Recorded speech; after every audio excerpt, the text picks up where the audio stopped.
Breaking news आए मेहड़ में अवां सां शेयर कयूं पिया। तालके अस्पताल में सिविल जज ऐं first class magistrate Mohammad Aslam Kalhoro छापो हयो। सिविल जज जे दौरे दौरान अस्पताल में मुक़रर 6 डॉक्टर गैर हाज़िर रहा, जॾहिं त पैरामेडिकल स्टाफ जा भी केतरा ई मुलाजिम गायब रहा।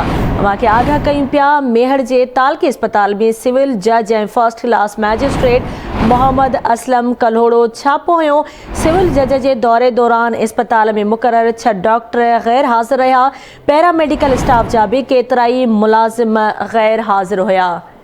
एक भेरो ॿीहर अवां खे आगाह कयूं पिया। मेहड़ तालके अस्पताल में सिविल जज ऐं first class magistrate Mohammad Aslam Kalhoro छापो हयो। तफ़सील मालूम कंदासीं मेहड़ मां। आवाज़ जो रिपोर्टर मंज़ूर महेसर असां सां लाइन ते मौजूद आहे।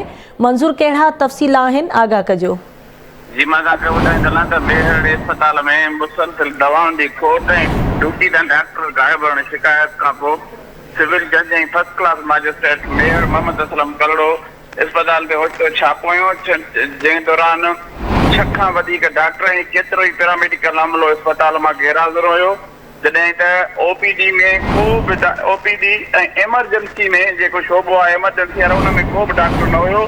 अहिड़ी हुन रिपोर्ट ठाहे असिस्टेंट जज ॾे मोकिले छॾी आहे ऐं हिन मेहड़ जे अस्पताल जे मुख़्तलिफ़ शोबनि जा दौरा कया ऐं एमएस खां तफ़सील मालूम कया। जी ठीकु आहे, वॾी महिरबानी मंज़ूर तफ़सील खां आगाह करण जे लाइ।